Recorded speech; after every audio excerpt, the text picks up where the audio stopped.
믿음으로 의롭다 하심을 받는다라고 이 앞부분에서 증거하고, 아브라함이 예를 들어서 율법의 행위나 어떤 할례를 받음으로 인해서 의롭게 되는 것이 아닌, 아브라함도 믿음으로 의롭다함을 받았음을 분명히 설명하면서 결론적으로 정말로 의롭다 하심은 오직 믿음으로 받는다라는 것을 선언했습니다. 그러면서 이제 오늘 우리가 읽은 본문에서는 이렇게 시작하죠. 그러므로 우리가 믿음으로 의롭다 하심을 받았으니, 이 앞부분에 대한 요약입니다. 그러면서 우리 주 예수 그리스도로 말미암아 하나님과 화평을 누리자라고 권면하고 있습니다. 이 권면은 사실 믿음으로 의롭다 하심을 받은, 즉 구원받은 자들이 현재 구원의 은혜를 누리는 방법입니다. 그게 뭐냐? 하나님과 화평함을 누리는 거죠. 하나님과 화평을 누린다라는 것은 의롭다 하심에 대해서 우리가 좀 생각해 봐야 되는데, 의롭다 하심에 대한 부분은 죄인이 죄를 사함받고, 그래서 이제 죄가 용서받았기 때문에 의롭다라고 인정되어지는 거죠. 죄를 해결받은, 죄를 대신이지만 믿음으로 말미암아 용서받은 사람들, 그래서 이제 뭐라고 해야 될까요? 법적으로는, 이 논리적으로는 죄가 해결되었기 때문에 예수 그리스도의 대속을 믿으면 죄가 해결되었으니 이제는 죄는 없는 거예요. 이게 좀 어려워요.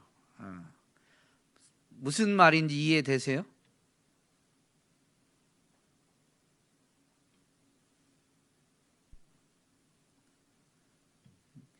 믿음으로 의롭다 하심을 받는다라는 이 선언은 사실은 법적 용어입니다. 누군가가 범죄를 했는데 그 죄값을 다른 사람이 지불을 했어요.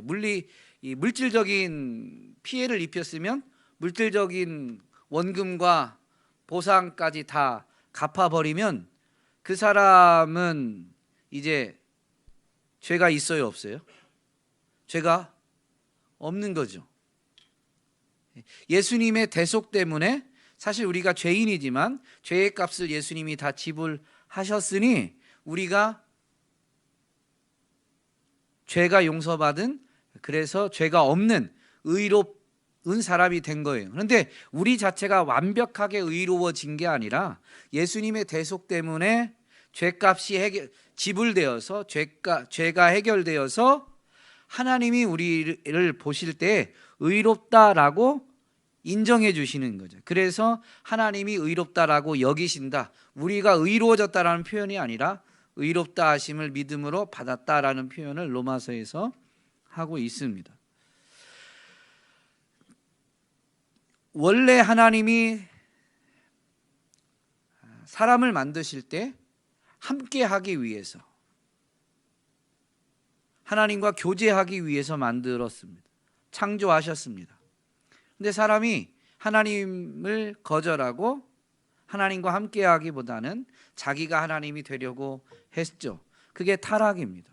죄가 들어온 거예요. 하나님은 죄가 없으신 거룩하신 분이시기 때문에 죄를 용납지도 않으시고, 그러므로 죄인은 하나님과 함께 할 수가 없어요. 교제할 수가 없습니다.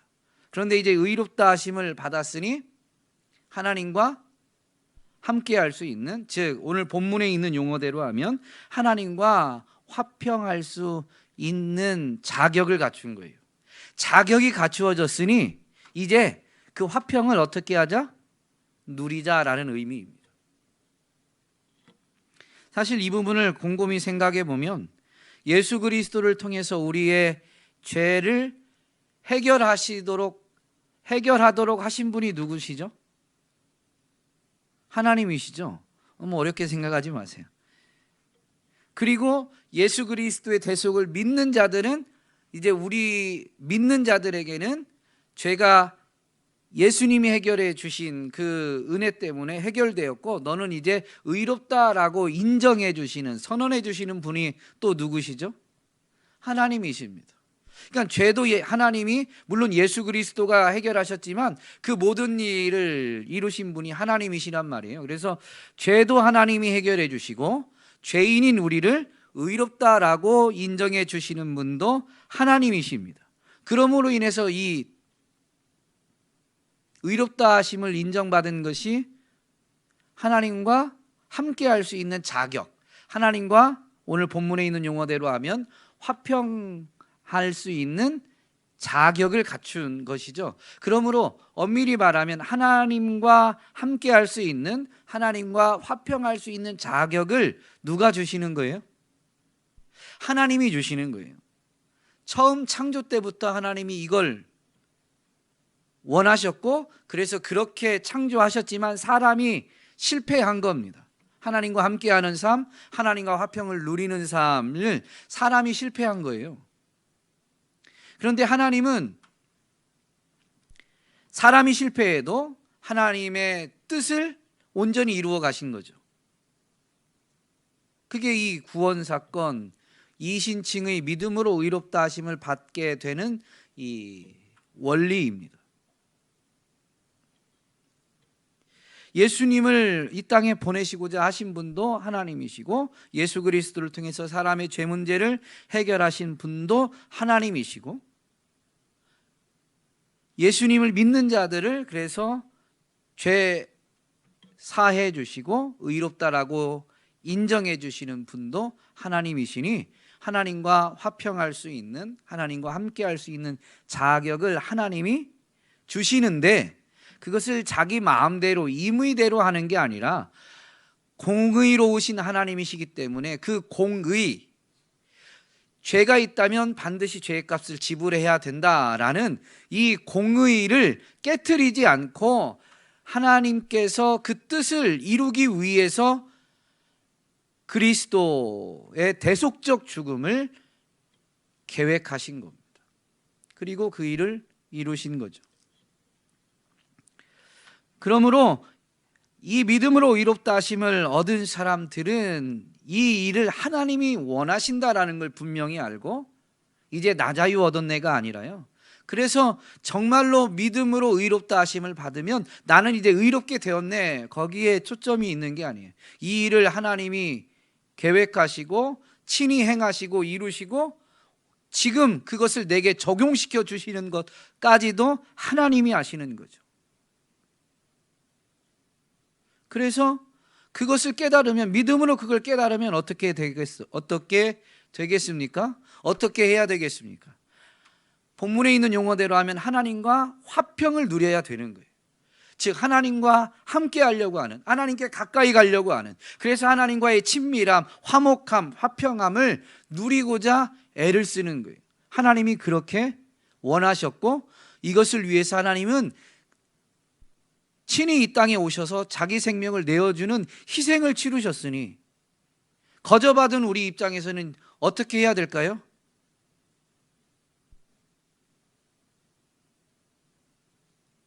거저받았으니까 그 타락한 우리 인생들은 어떠냐면, 호의가 계속되면 뭐라고 생각한다고요?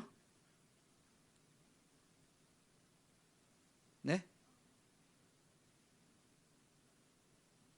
그런 얘기 김석규 집사님 뭐죠?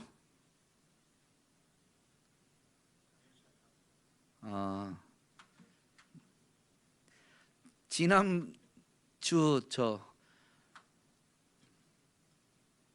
이게 풋살 모임 때 해주신 말씀인데, 본인이 해주셨는데 그 사이 타락한, 물론 앞에 이 말은 하진 않으셨어요. 타락한 인생. 그런데 우리 삶의 현장에서 이루어지는 거니까 이 타락한 인생들이 그렇게 하는데, 무슨 말이냐면요, 호의가 계속되면 사람은 그게 권리인 줄 안다 라는 겁니다. 하나님이 일방적으로 이 일을 계획하시고 엄청난 희생을 치르시고 변함없이 그것을 은혜로 주시다 보니까 오늘 우리들이 타락한 세상 속에서 그 세상의 원리를 따라서 은혜인데 자꾸 권리인 줄 알아요. 믿음의 사람들이 오늘날 그러고 있습니다. 제 자신도 그럽니다. 제일 안타까운 게 허심탄회하게 얘기를 하면 주일 오후 예배 시간이에요. 여러분, 저는 강단에서 저도 안 돼요.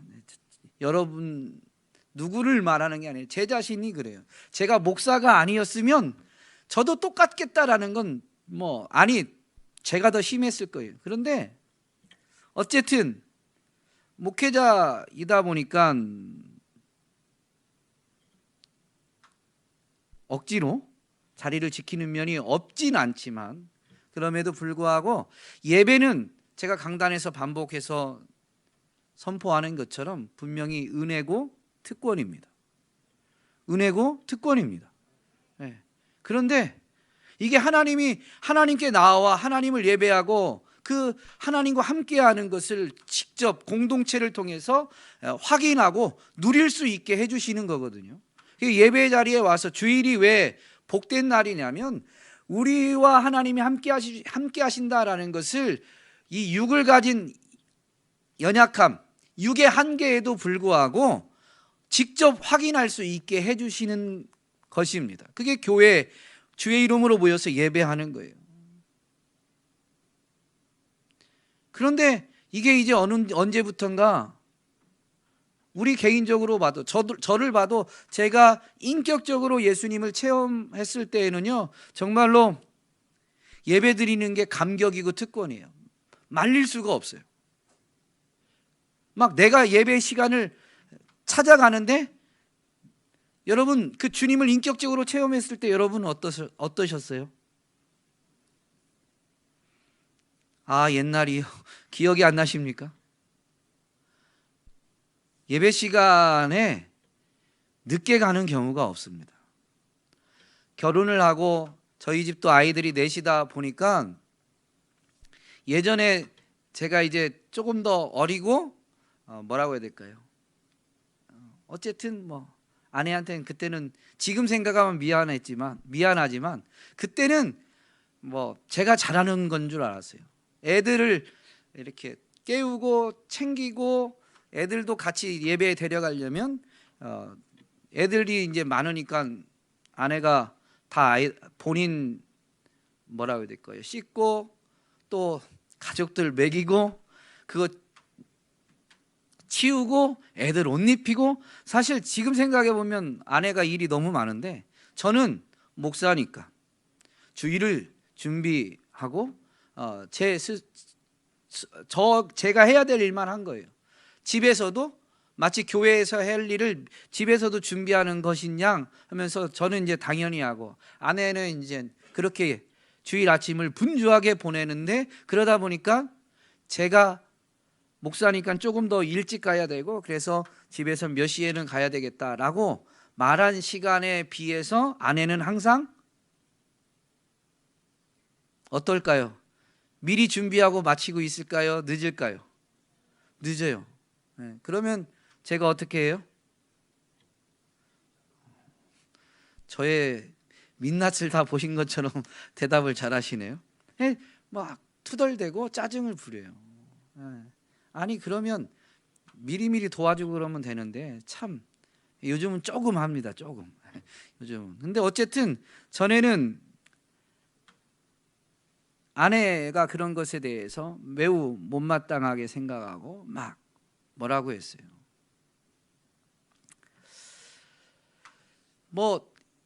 아이들이 많거나 이런 경우 이렇게 현실적으로는 참 이해는 되는데요. 그러나 그 이전에 정말로 예수님을 인격적으로 만난 그 순간에 정말로 주님을 예배한다라는 것이 그냥 감격이고 이게 진짜 오롯이 나만이 누릴 수 있는 특권이다라고 여겼을 때에는 미리미리 하고 막 들떠 있고 뛰어서 교회를 갑니다. 그리고 예배를 드리면 어때요? 기쁘고 행복하죠. 뭐 특권이니까. 그리고 계속 예배하고 싶죠. 그것보다 더 감격스러운 게 없으니까. 그런데 그 은혜와 특권이 지속되면 참 인간의 한계인 것 같아요. 어떻게 돼요?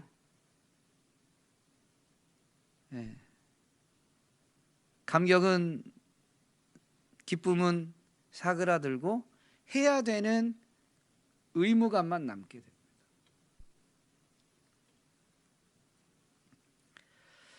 이 부분을 우리는 좀 깊이 묵상할 필요가 있습니다. 우리가 믿음으로 의롭다함을 받은 게 결코 공로가 되지 않아요. 하나님이 그렇게 원하셨던 일이기 때문에 하나님이 그렇게 큰 희생을 치르면서 연약한 우리에게는 거저 그 은혜를 받아 누리게 해주신 거죠. 그렇기 때문에 분명히 이것은 특권인데 우리가 값을 지불하지 않았을 뿐이지. 예를 들면 오늘 뭐 청년부에서도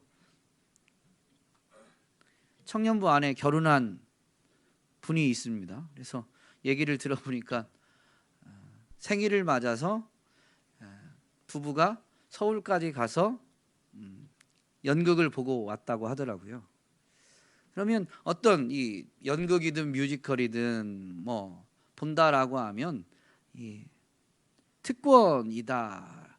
이제 그런 입장하는 데 있어서 특권이다라고 하면 어떤 뭐 특별석, 로얄석 같은 데로 초대되는 것이다라고도 할 수 있겠죠.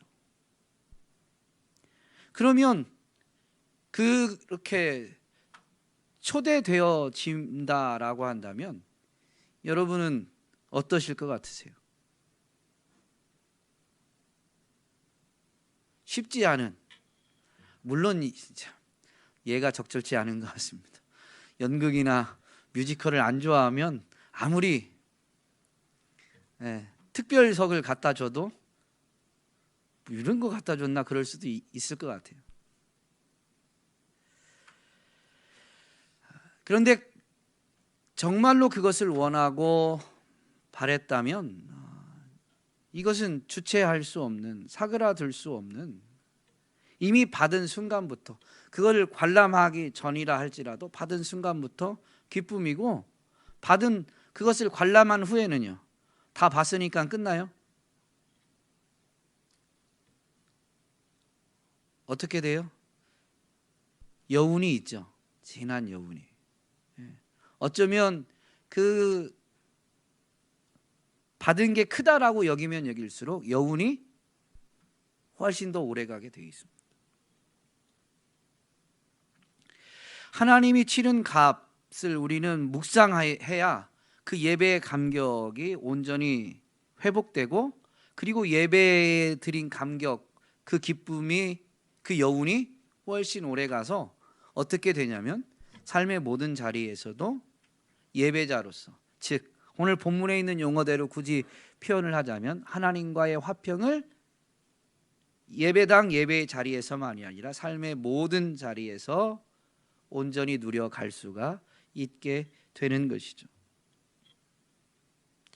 하나님이 원하셨고 계획하셨기 때문에 또 그 일을 하나님이 홀로 이루어 가시기 때문에 이렇게 우리가 믿음으로 하나님과 화평할 수 있는 자격을 갖추었습니다. 그러면 그 하나님의 원함, 하나님의 뜻을 분명히 알면 이제 자격을 갖춘 다음부터, 이제부터는 어떻게 해야 돼요? 누려야 되는 거죠. 즉 우리가 그 뜻을 따라가야 되는 거예요. 하나님과 화평을 누리면, 즉 하나님과 함께하고 하나님께 가까이 가면 어떻게 될까요? 오늘 본문에서는 뭐라고 하냐면 2절에 또한 그로 말미암아 우리가 믿음으로 서 있는 이 은혜에 들어감을 얻었으며 그 다음에 하나님의 영광을 바라고 즐거워하느니라. 믿음으로 하나님의 영광을 바라보고 즐거워합니다. 분명히 물론 부분적입니다. 육을 가지고 있는 동안은 우리가 하나님의 영광을 온전히 볼 수는 없어요. 부분적으로 보게 됩니다. 그런데 부분적으로 보는 것이지만, 부분적이지만 그럼에도 불구하고 하나님의 영광을 보게 되면 정말로 온전히 즐거워하게 됩니다. 그런 체험이 있으신 줄로 믿습니다. 그것을 묵상하셔야 돼요. 과거의 경험과 추억에 빠져 있자라는 게 아니에요. 그것이 얼마나 영광스러운 것인가, 그것이 얼마나 놀라운 것인가라는 것을 잊지 말자는 겁니다. 과거의 추억에 빠져 있자라는 게 아니라, 그럴 때 그 영광을 맛본 사람들은 땅에서 환난을 당해도 슬퍼하지 않습니다. 환난을 당해도 그 영광을 바라면서 여전히 기뻐하고 즐거워합니다. 하나님 나라를 가르쳐 주신 예수님의 가르침에 이것이 명확히 기록되어져 있죠. 하나님 나라는 복이 누려지는 나라예요. 하나님이 베푸신 모든 신령한 복을 누릴 수 있는 현장이죠, 하나님의 나라가. 그래서 하나님 나라를 가르치시는데 예수님이 처음으로 가르치신 것이 뭐냐면 마태복음 기록에 의하면 팔복입니다. 그 팔복 중에 마지막 복이 뭐예요?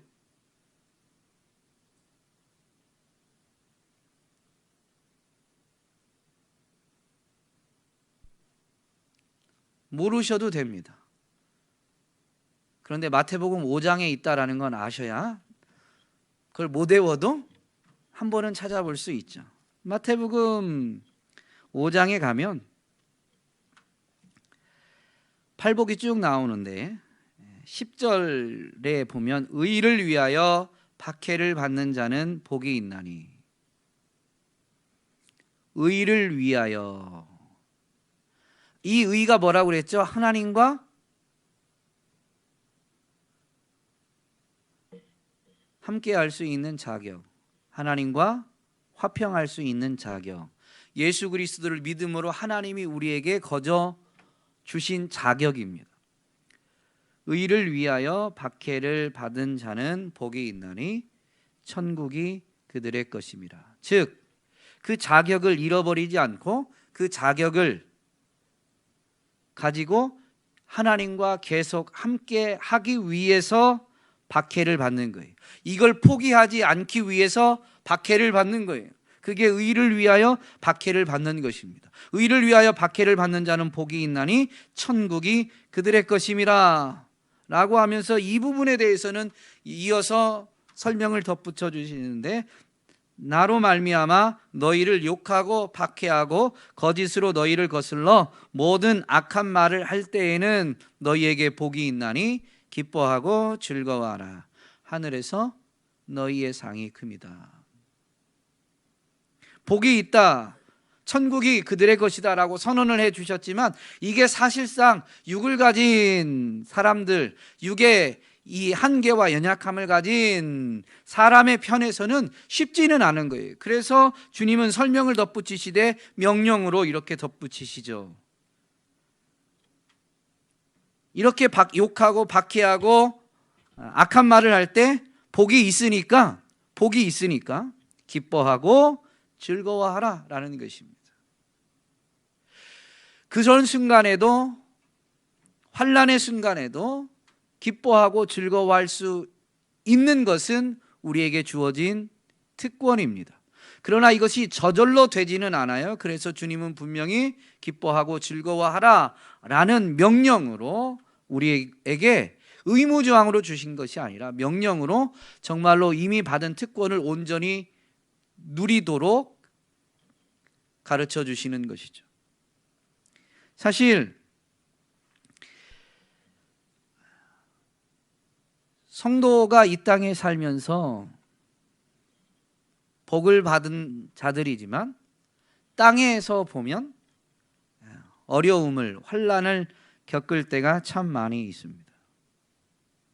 예수님은 잡히시기 전날 밤에도 제자들에게 환난을 받을 것을 분명히 말씀하시면서도 환난 중에도 기뻐하고 즐거워하도록 분명히 말씀해 주시죠. 그게 뭐냐면 예수님이 이미 세상을 이기셨다라는 선언입니다.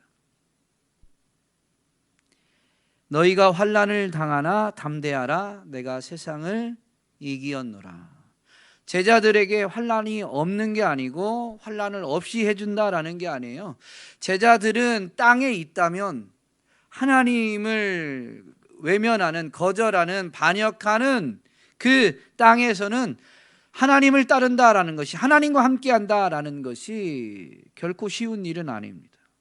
그러나 예수님이 이미 그렇게 예수님을, 하나님을 거절하고 반역하는 그들을 예수님이 이기셨다라고 선언해 주시고, 오늘 교회에게는 그 승리의 모습을 분명히 확인시켜 주셨습니다. 그게 바로 부활입니다. 죄와 사망 가운데 놓여 있지 않고 분명히 세상의 권세를 가진 자들이 예수님을 십자가에 못 박아서 그들이 이긴 것처럼 보였지만, 주님은 사실은 잡히시기 전날 밤이시지만 그럼에도 불구하고 예수님은 하나님이 뜻을 온전히 이루실 것을 알고 계셨기에 임의로 선언하는 거예요. 세상을 이기셨다라는 것이죠. 그렇기 때문에 하나님이 이 일을 이루실 것이기 때문에, 확정하신 하나님의 뜻이기 때문에 분명히 때와 기한은 인생은 알지 못하지만 그렇게 될 것입니다. 주님 안에 있는 자들은 주님의 이름 때문에, 의 때문에 환난을 당할지 모르지만 주님이 이미 세상을 이기셨고 주님 안에 있는 자들이 이기도록 하나님은 확정하셨습니다. 그래서 복음성 가사 중에 보면 내 영혼이 확정되고 확정되어 싸우니 라는 시편의 가사말을 인용해서 찬양하죠. 그러므로 환난을 만나도 즐거워할 수 있고, 즐거워하는 것은, 환난 중에도 즐거워하는 것은 오늘 믿는 자들만의 분명한 특권인 것입니다. 바울은 이 복음의 비밀을 깨닫고 교회에게 이 비밀을 증거하는데, 그리스도를 위하여 너희에게 은혜를 주신 것은, 여러분, 교회에게, 성도에게 하나님이 은혜를 주시는 것은 성도 자신만을 위한 게 아닙니다. 그들의 주가 되시는 그리스도를 위한 것이죠. 그리스도를 위하여 너희에게 은혜를 주신 것은 다만 그를 믿을 뿐 아니라 또한 그를 위하여 고난도 받게 하려 하심이다. 이 땅에 남겨진 그리스도의 몸인 교회는 머리 대신 그리스도를 위해서 살아가게 되는데, 땅에 있는 동안 그들은 고난을 받게 된다라는 것이죠. 그러나 고난 중에도 그들의 머리가 되시는, 이미 세상을 이기신 그 주님을 바라보면서 고난을 넉넉히 감당하게 하신다라는 것입니다. 그래서 은혜를 베푸셨다라는 것이죠. 은혜를 되새기면 되새길수록 고난을 고난으로 여기지 않습니다. 이 땅에 남겨진 하나님께 모든 신령한 복을 받은 자들에게 당연히 걸어가야 될 길로 여겨지게 되는 거죠. 하나님을 모르면, 하나님의 은혜를 모르면 특권이 의무가 아니라 바보 같은 짓이 되죠. 오늘날 우리도 하나님의 은혜, 계속되어진 은혜 안에 있으면서 특권이 아닌 어느덧 하나님이 베푸신 호의가 마치 우리에게 권리인 양 착각하게 되는 것처럼 특권으로 누릴 수 있는 그것을 억지로라도 해야만 되는 것처럼 부당하게 여기게 되기도 하죠. 그런데 그것을 안 믿는 사람들이 보면 어떻게 될까요? 어렵게 얘기했는데 주일날 교회 가는 거, 교회 가서 헌금하는 거, 더군다나 11조를 바친다는 거, 안 믿는 사람들이 보면 어때요? 여러분 주변에는 안 믿는 사람들이 없으셔서 이제는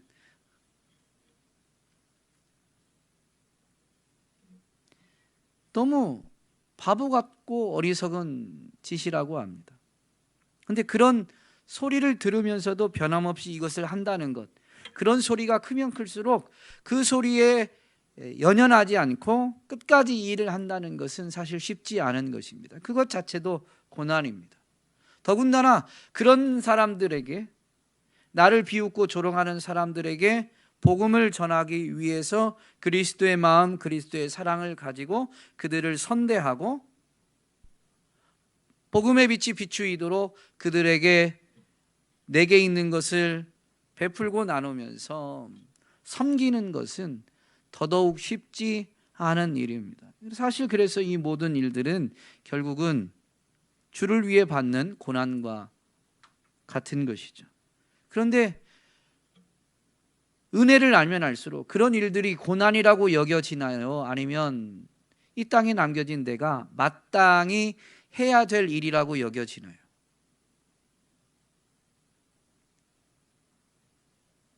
마땅히 해야 될 일이라고 여겨집니다.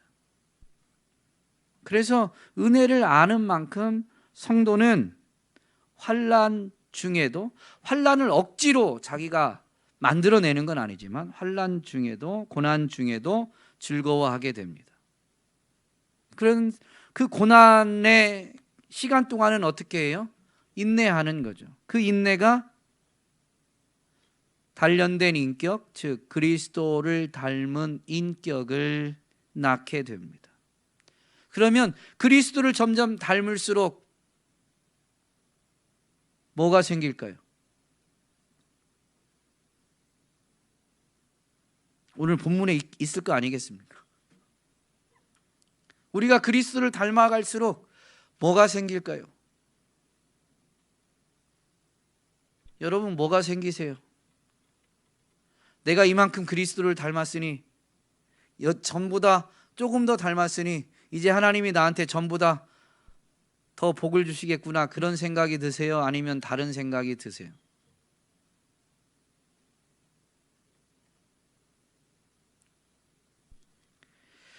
전보다 더 그리스도를 닮았지만 전보다 더 그리스도를 닮은 단련된 인격을 내가 좀 이제 가졌다? 이 표현도 사실은 쉽진 않지만, 이렇게 말한다는 것 자체는 쉽지 않지만 스스로 돌아볼 때 전보다 주님을 더욱 닮게 되었다 라고 한다면, 그것이 스스로 깨달아지고 느껴진다라고 하면 그것은 아까도 말씀드렸지만 내 노력으로 만들어낸 거예요? 하나님의 은혜예요. 하나님의 은혜예요. 하나님의 은혜로 된 거예요. 그래서 하나님의 은혜를 알면 알수록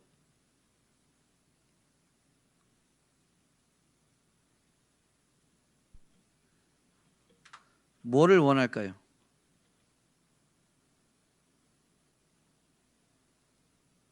너무 제가 어렵게 질문을 하나요? 이 하나님의 뜻, 우리와 함께하고 싶으셔서 엄청난 희생을 치러서 우리와 함께하기를 하셨던 그 하나님의 뜻을 분명히 알게 됩니다. 은혜를 아는 만큼 그 하나님의 뜻을 선명히 알아요. 그러면 내가 자랐지만 아직도 그리스도에게까지 자라가려면 멀었거든요. 그럼에도 불구하고 하나님의 뜻은 더 깊이 알게 되니까 무엇을 바라게 되냐면 더욱 주님을 닮게 되길 바라게 됩니다. 그런데 그 소원이 커지면 은혜를 아는 만큼 주님을 더 닮고자 하는 열망이 커지는데 그 열망만으로 이 땅에서 주님에게까지 자라가는 걸 달성할 수 있어요, 없어요? 없어요. 그럼 그 사람은 결국 뭐를 갈망할까요? 뭐를 갈망해요? 하준일 집사님? 천국을, 즉 주님께 가는 걸 갈망합니다. 사도 바울은 정말로 복음을 위해서 헌신하면서 그 복음의 비밀을 알아갈수록 그가 고백한 건 지금이라도 육을 벗고 주님께 가는 걸 내가 원한다라는 거예요.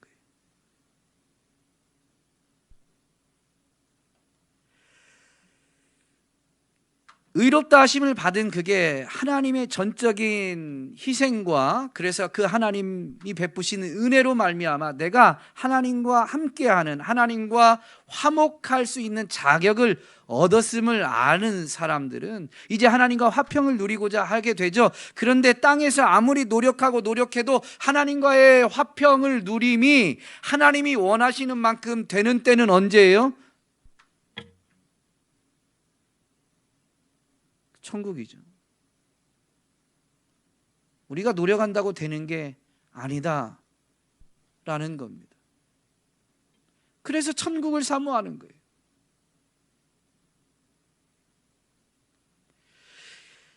남겨져 있는 동안은 은혜를 인해서 점점 더 주님을 닮고자 애를 씁니다. 더 열심히 합니다. 분명히 이것은 하나님이 베푸신 은혜, 내게 주어진 특권이니까 더 열심히 주님을 닮아가고자 하지만 그러나 정말로 소망하는 건 뭐예요? 내가 더 변화되어서 주님께 영광을 이 땅에서 돌리는 게 아니라요, 주님 품에 안기는 것, 주님과 얼굴과 얼굴을 대면하여 보는 것. 종종, 흔하지 않지만 종종 그런 상상을 해봅니다. 주님과 얼굴을 대면하여 본다. 염려는 되지 않아요? 그때 주님 얼굴을 내가 알아볼 수 있을까? 그건 염려되지 않습니다. 그런데 얼굴과 얼굴을 대면하여 주님을 본 날을 한번 상상해 보면 주님은 그때 어떤 모습일까라는 것은 한번 이렇게 생각을 해봅니다. 답이 있을까요? 없을까요? 주님 모습이 어떠실까요? 성화 생각이 처음엔 났는데요, 갈수록 그 성화는 뭐 사람이 꿈에서 봐서 그린 것이다라고도 하고 아무도 알 수가 없죠. 영적으로 내 주님을 내가 몰라볼 일은 없습니다. 그것은 그날이 되면 성령님이 우리의 영을 활짝 열어주시니까 분명히 주님은 알아볼 거예요. 그것 자체가 염려스럽지는 않지만 그 주님은 진짜 어떤 모습일까? 그래서 더 설레기도 하고 그날이 더 고대되기도 합니다. 지금 온전히 알지 못하는 것이 아쉽지만 그날에 대한 사모함은 지금 모르기 때문에 더 커지게 되는 것이죠. 오늘 우리가 믿음으로 의롭다 하심을 정말로 받았으면 이제부터는 하나님과의 화평을 누려야 합니다. 누려야 합니다. 그 하나님과의 화평을 누리면 누릴수록 우리는 그분의 영광을 맛보게 되고 그래서 그분을 소망하게 되는데 그 소망이 이 땅에서의 모든 삶, 환난 중에서도 즐거워하게 하는 거고 그래서 환난을 통해서도 더 빚어지고 더 성장하고 더 나아가서 주님을 닮아가면서 소망은 더욱 커지게 되는, 결국은 소망으로 귀결됩니다. 그래서 땅에서 온전히 즐거워하고 소망 가운데 나아가면서 그 소망이 실제가 되는, 현실이 되는 은혜를 분명히 누리게 되죠. 이것이 흔들리지 않는 이유는 우리의 소망의 근거는 십자가를 통해서 베풀어 주신 하나님의 사랑, 그리스도의 사랑 때문입니다. 우리가 아직 죄인이었을 때도 하나님은 독생자 예수 그리스도의 생명을 내어주셨는데, 이제 믿고 그거 예수님의 대속적 죽음을 믿고 이제는 의롭다 하심을 받은 우리들을 위해서 그분이 구원을 이루어 주실 것이다 라는 것은 더더욱 분명하기 때문에, 죄인일 때도 독생자도 아끼지 않고 내어주신 그 사랑이라면 이제 의롭다 하심을 받은 자들이 이 땅의 환난 가운데에서도 견디다가 주님 품에 안기게 되는 일을 주님이 이루신다라는 것은 더더욱 의심할 여지가 없는 것입니다. 그래서 믿음으로 의롭다 하심을 받은 것은 그리스도의 십자가의 사랑 때문인데, 그 사랑 때문에 우리의 소망은 사실은 결코 흔들리지 않는 것이죠. 저와 여러분이 하나님과의 화평을 누리며 소망 가운데 온전히 즐거워하는 삶을 누리게 되기를 주님의 이름으로 축복합니다.